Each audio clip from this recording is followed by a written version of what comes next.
My name is Brittany, and at 28, I thought I had life figured out. After years of grinding away in school and the workplace, I landed a job at one of the most prestigious firms in the city.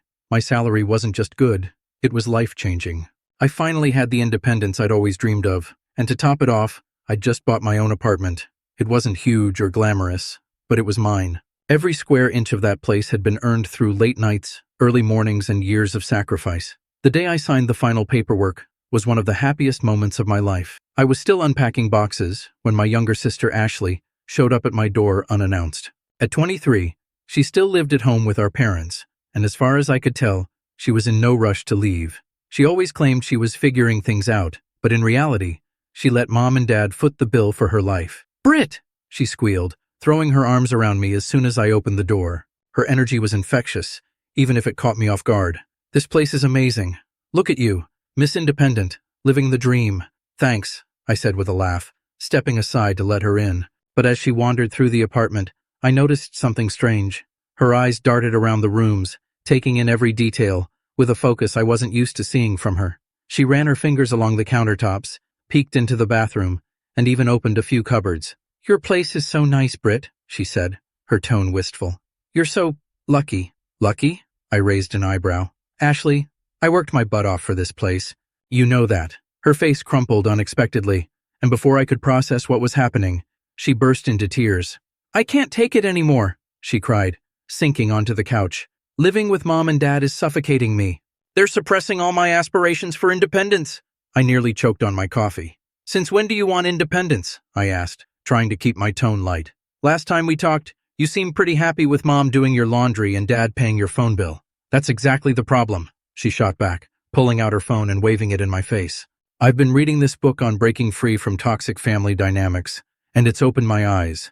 If I don't get out of that house, I'll never become my own person." Her words hung in the air, and for a moment, I didn't know how to respond. Ashley had always been dramatic, but this was different. There was a desperation in her voice I hadn't heard before. "So what do you need from me?"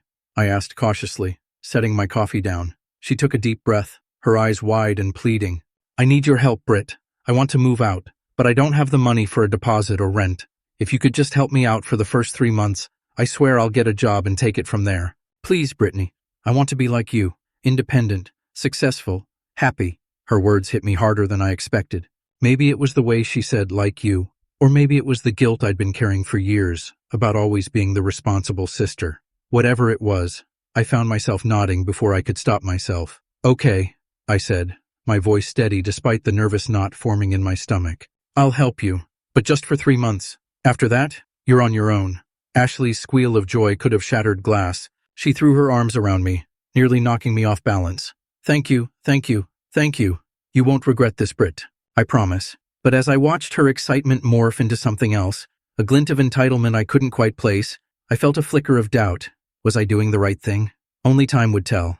The first sign that I might have made a mistake came just a week after Ashley signed the lease on her new apartment. I'd barely had time to process the fact that I'd written checks for her deposit and 3 months' rent when she barged into my apartment, phone in hand, waving it like she'd won the lottery. "Brit, you have to see these," she squealed, dragging me to the couch before I could even offer her a cup of coffee. I was in the middle of sorting through a pile of work emails, but Ashley's excitement was impossible to ignore. "See what?" I asked, leaning back as she thrust her phone in my face. She flipped through photos of a rooftop pool, marble countertops, and floor-to-ceiling windows with breathtaking views of the city. "Riverside Towers," she said, her voice practically dripping with awe. "It's perfect. They have a gym, a concierge, and even valet parking. This is the kind of place that would really motivate me, you know." I stared at the screen, dumbfounded. "Ashley, this place is $2,800 a month. But think of the amenities," she argued, her eyes lighting up. "It's an investment in my future, Brit. Imagine how much easier it'll be to focus on job hunting if I live somewhere inspiring." I closed my eyes and took a deep breath. "Ashley, you already signed a lease. For an apartment you can afford, well, I can afford it for now. You don't need anything fancier. What you need is a job." Her face fell, but only for a moment. Then, with a dramatic sigh, she slumped back against the couch. "Fine," she said, crossing her arms. "I guess I'll just have to make do." I tried to ignore the guilt bubbling up in my chest as I walked her to the door later that evening. But as soon as she left, I couldn't shake the feeling that this wasn't going to be as simple as I'd hoped. Over the next few weeks, Ashley's calls became more frequent and more frustrating. Every conversation seemed to revolve around her challenges in finding the right job. "I don't want to settle for something that doesn't align with my values," she said, during one particularly exasperating call. "Values?" I snapped, unable to hide my irritation. "Ashley, you don't have to marry the job. Just find something that pays the bills." "But Britt," she whined, "you don't understand. I need to feel fulfilled. Isn't that what you always say? To find a career you're passionate about?" I rubbed my temples, trying to keep my cool. "Ashley, passion is a luxury. Right now you need to focus on income." She hung up on me. A month later, I discovered she'd been using the money I gave her for rent to throw lavish dinner parties. Photos on Instagram showed her hosting friends in her apartment, posing with wine glasses and captioning posts with things like, "Living my best life," and "The journey to independence begins with self-care." I couldn't hold back any longer. I called her immediately. "Ashley, what are you doing?" I demanded. "You're supposed to be job hunting, not throwing parties with my money." She had the audacity to laugh. "Oh, come on, Britt. Don't be so uptight." I needed a break. Job hunting is stressful. "Stressful?" I nearly yelled. "Ashley, you haven't even started. Do you think I'm going to keep funding this lifestyle forever?" "You're my sister," she said flatly. "Isn't that what family is for?" For the first time, I couldn't find the words to argue. I hung up, staring at my phone, my chest tight with anger and disbelief. How had I let it get this far? I knew one thing for sure. Something had to change. And soon, the breaking point came one evening when I was finally winding down after a grueling day at work. My phone buzzed incessantly with text notifications, all from Mom. Reluctantly, I opened the messages, expecting another guilt trip about Ashley. What I saw made my stomach drop. "Brittany, why did you cancel Ashley's lease? What's this about her being evicted? She's crying and says she has nowhere to go. Fix this now." I stared at the screen, my mind racing. Evicted? What the hell is going on? Before I could reply, Ashley called, sobbing loudly as soon as I picked up. "Britt, how could you do this to me?" she wailed, her voice thick with tears. "Do what? What are you talking about?" I demanded, already bracing for the worst. "They're kicking me out," she cried. "I went to pay the rent, but the landlord said it's already been terminated." I frowned. "Terminated? How is that even possible? I didn't cancel anything." There was a pause, followed by a nervous laugh. "Oh, right, about that," Ashley stammered. My blood ran cold. "Ashley, what did you do?" "Well, I might have missed a payment or two," she mumbled, barely audible over her sobs. "Missed a payment?" I snapped. "Ashley, I gave you 3 months of rent. What did you do with the money?" Another long pause. Then, in a small voice, she admitted, "I used it for other things. I was trying to invest in myself, Britt. I bought some new clothes, a few nights out, and, well, a weekend trip to Miami with friends. I felt like the wind had been knocked out of me." "You blew all of it? All of it? On clothes and vacations?" "It's not as bad as it sounds," she protested. "I was going to figure it out eventually. But now I need your help to fix this mess. Please, Britt. You can call the landlord, pay off what I owe, and—" "No." My voice came out cold, flat. "What?" she gasped, like I'd just slapped her. "No," I repeated, my anger bubbling over. "I am done, Ashley. I've bailed you out over and over, and you've done nothing but take advantage of me. You don't care about being independent. You just want someone else to foot the bill while you live your best life. Well, I'm not doing it anymore." "Britt, you don't mean that," she said, her voice shaking. "We're family." "Yes, we are," I said firmly. "And that's why I've put up with this for so long. But being family doesn't mean I have to let you ruin my life while you refuse to fix yours. You want independence. You're going to have to earn it. Just like I did." Before she could respond, I hung up. The fallout came quickly. Mom called, furious. "How could you abandon your sister like this? She's going to end up homeless because of you." "No, Mom," I said, my voice steely. "She's going to end up homeless because she blew the money I gave her. You can help her if you want, but I'm done." "You're selfish," Mom hissed. "We raised you better than this." "No, you didn't," I shot back. "You raised me to clean up everyone else's messes, but I'm finally done being your safety net." I hung up on her too, my hands trembling. That night, I sat alone in my apartment, exhausted, but strangely at peace. For the first time in years, I wasn't carrying someone else's weight. I wasn't solving someone else's problems. It was terrifying, but it was also freeing. The aftermath was nothing short of chaos. The morning after I told Ashley I wouldn't bail her out, the calls started flooding in, not just from her, but from Mom, Dad, and even a few extended family members who had clearly been fed Ashley's side of the story. "Brittany, how could you do this to your sister?"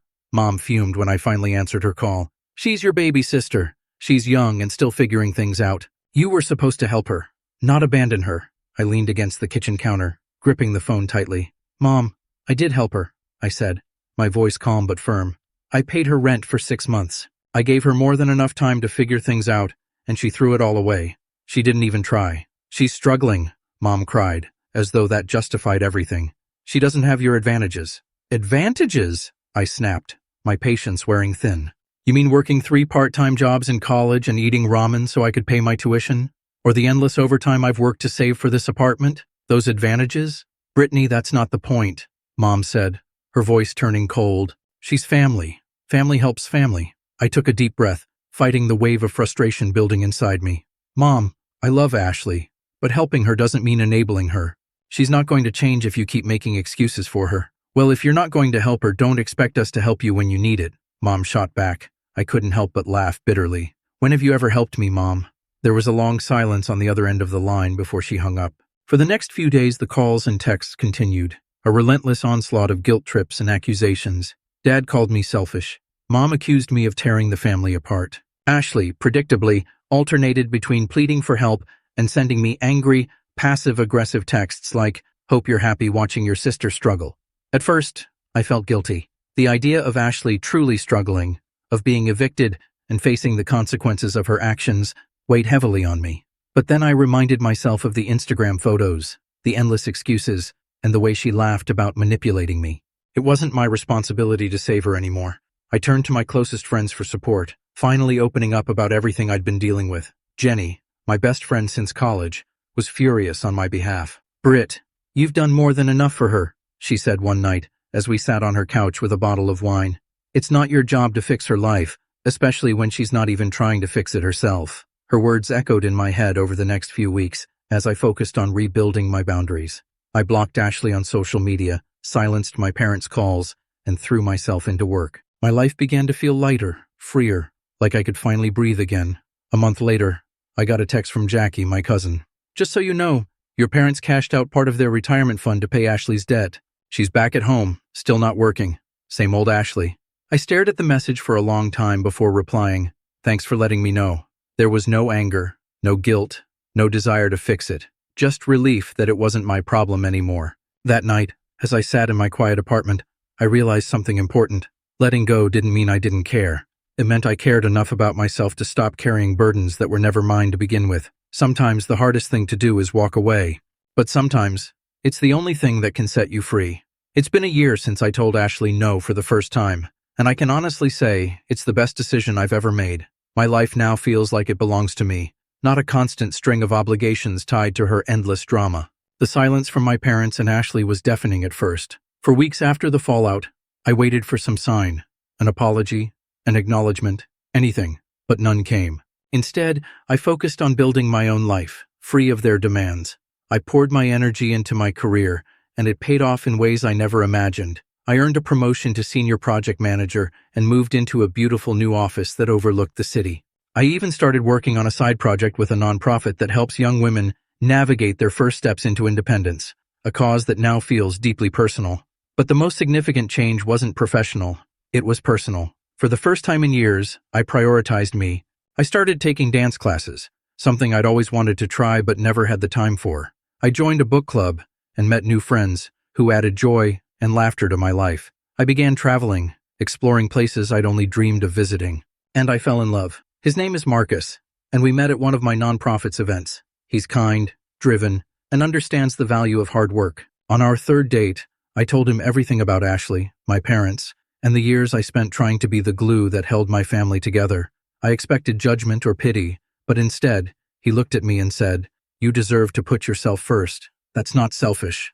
That's necessary." Those words stayed with me. Occasionally, I hear updates about Ashley through Jackie. She's still living with my parents, still not working, and still finding ways to justify her choices.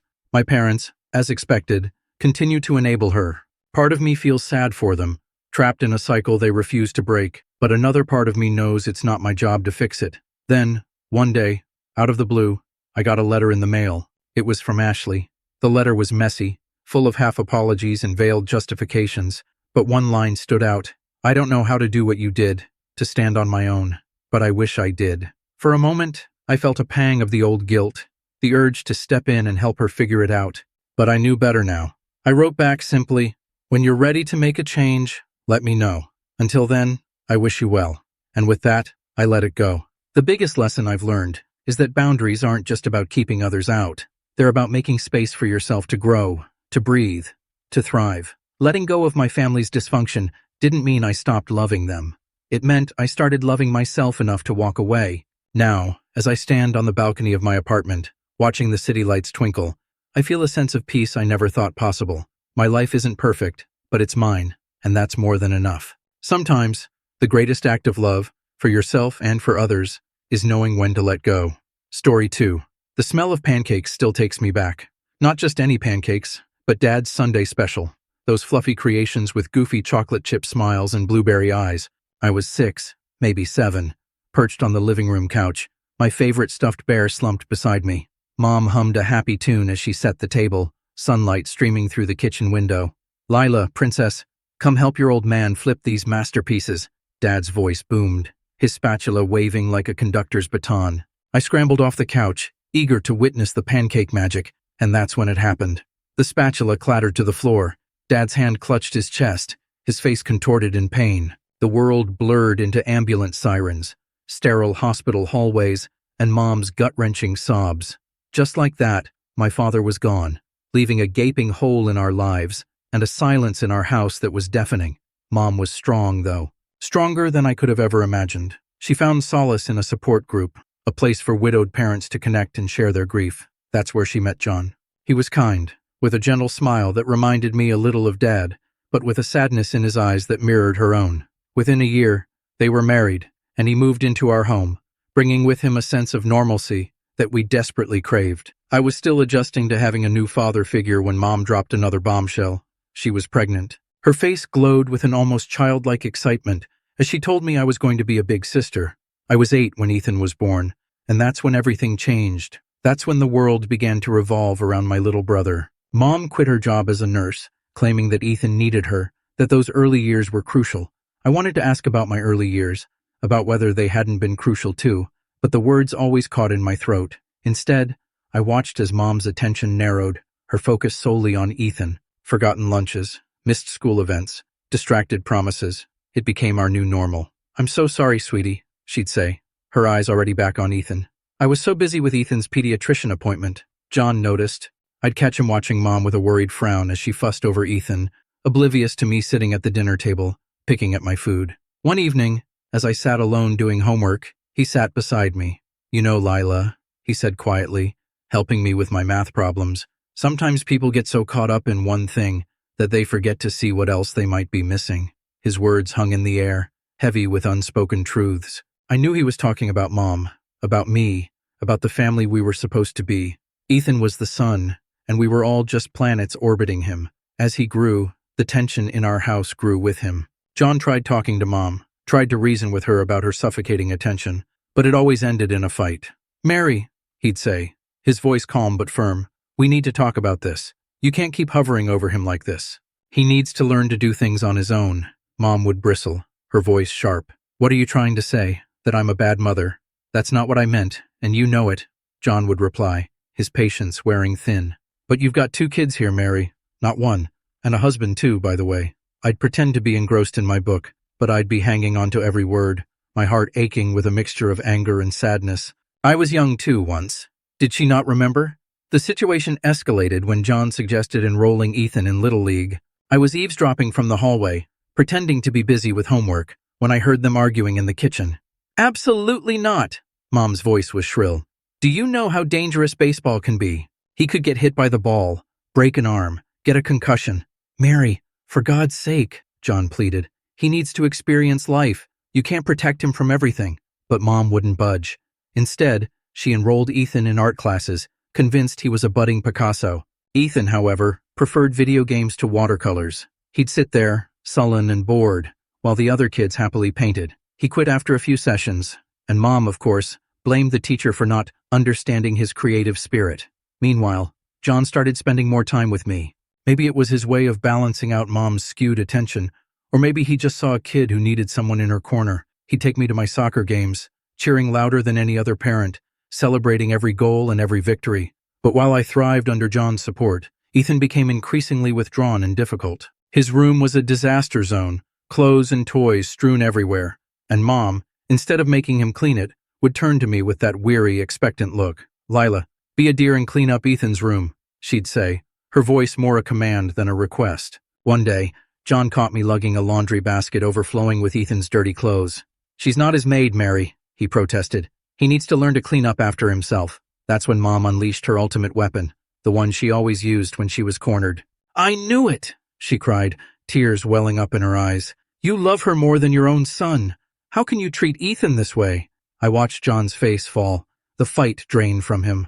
He looked at me, his eyes filled with apology, then raised his hands in surrender. "Fine," he said quietly, walking away. "Have it your way." After that, he stopped arguing with Mom about Ethan. But he never stopped supporting me. He never stopped showing me that I mattered. It was a small comfort, but sometimes small comforts are all you have. High school graduation was bittersweet. As I stood there in my cap and gown, I spotted John beaming with pride. Mom was there too, but she kept checking her phone, probably texting Ethan's babysitter. Later that evening, John called me into his study. "I've been saving up," he said, pulling out a folder filled with college brochures. "You can go wherever you want, Lila. Sky's the limit." Before I could respond, Mom barged in.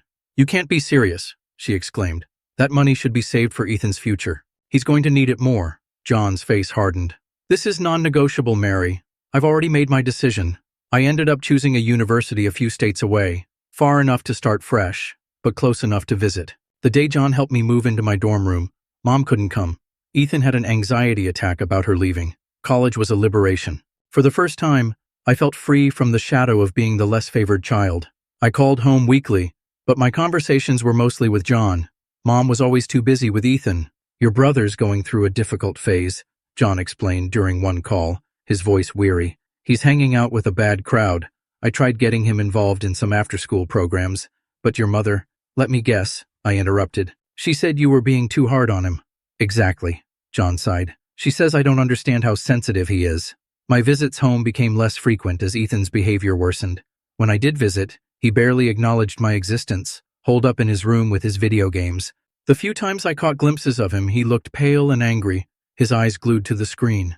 After graduation, I landed a job in marketing, building my career and my own life, while watching from afar as my brother descended further into his self-imposed isolation. During one of my rare visits home, I tried knocking on his door. "Ethan, want to grab some lunch? My treat." All I got in response was the sound of gunfire from whatever game he was playing. Mom, passing by in the hallway, just shrugged. "He's not feeling social today. He's very stressed, you know." The contrast between our lives was stark. While I was chasing deadlines and promotions, Ethan was chasing virtual achievements. Enabled by Mom's endless excuses, John's disappointed face said it all. But by then, even he had given up trying to intervene. By 27, I had finally saved enough for a down payment on my own place. It wasn't much, just a small condo in a decent neighborhood, but it was mine. The day I got the keys, I couldn't stop smiling. All those years of scrimping and saving, of brown bag lunches and saying no to frivolous spending, had finally paid off. "You all have to come see it," I announced during my weekly call home. "I'm having a housewarming party next Saturday. I'll cook dinner, John. I'm even making your favorite lasagna." "Wouldn't miss it for the world, kiddo," John replied warmly. Mom's voice cut in on the other line. "Oh, honey, I don't think we can make it. Ethan has plans that day." "Plans?" I couldn't keep the skepticism out of my voice. "What kind of plans?" "Very important ones," Mom said vaguely. I could hear the familiar blast of Ethan's video game in the background. The day of the housewarming, only John showed up. He brought a potted plant and a bottle of wine. "Your mother sends her love," he said, but we both knew that was a lie. Over dinner, John filled me in on what was really happening at home. Ethan, now 22, hadn't bothered with college and spent his days either gaming or hanging out with his drinking buddies. John had tried to help, offering him a position at his construction company, just as a starting point. "Everyone needs to start somewhere," John explained, twirling pasta on his fork. "But Mary," he shook his head. "Mary said it would be beneath him." "Can you believe that? Beneath him to work?" I muttered. "But not beneath him to mooch off his parents?" John gave me a sad smile. "I keep trying, Lila. God knows I keep trying." That was the last real conversation we had. 2 years later, I got the call that changed everything. John had collapsed at work, massive heart attack. just like my father. By the time I made it to the hospital, he was gone. The funeral was a blur. Mom put on quite a show, sobbing dramatically, and telling anyone who would listen what a wonderful husband John had been. "We were so happy," she wailed. "How will we manage without him?" I watched her performance with a mix of disgust and pity. Her tears weren't for John. They were for herself. I could see the wheels turning behind her grief-stricken facade. John had been the sole breadwinner. Without his income, how would she maintain Ethan in the lifestyle to which he'd become accustomed? Ethan didn't even bother to wear a proper suit to the funeral. He showed up in wrinkled khakis and a stained polo shirt, spending most of the service staring at his phone while Mom made excuses for him. "He's processing his grief in his own way," she'd say. Standing there at John's grave, I couldn't help but think about how history had repeated itself. Another father figure, another heart attack, another funeral. Only this time, I was old enough to see everything clearly, including the fact that Mom's tears were more about her bank account than her broken heart. A year after John's death, I had mostly lost touch with Mom and Ethan. What little I knew came from Aunt Susan's occasional calls. "They're getting by on John's savings," she told me. "Your mom sold his truck last month. The tools from his workshop went before that." I tried not to care. I really did. But when Mom's number flashed on my phone one Tuesday evening, my heart still skipped a beat. "Lila." Her voice sounded smaller than I remembered. "I need you to come home, please." Something in her tone made me book a flight for the next day. When I pulled up to our old house, I barely recognized the place. The once pristine lawn John had meticulously maintained was overgrown with weeds, paint peeled from the window frames, and one of the shutters hung crookedly. But the house wasn't the only thing that had aged poorly. Mom opened the door, and I had to suppress a gasp. The vibrant woman I remembered had been replaced by someone who looked 20 years older. Deep wrinkles lined her face, and her hair, which she'd always kept perfectly colored and styled, showed stark gray roots. "Come in," she said, leading me into the living room. The house smelled musty, and dishes were piled in the sink. A thin layer of dust covered everything. This, from the woman who used to make me rewash plates if she spotted a single water spot. "Mom, what's going on?" I asked, settling onto the couch. A spring dug into my thigh, another thing John would have fixed immediately. She broke down. "We're running out of money, Lila. My pension barely covers the utilities and the savings." She twisted her hands in her lap. "They're almost gone. What about Ethan? Is he helping with expenses?"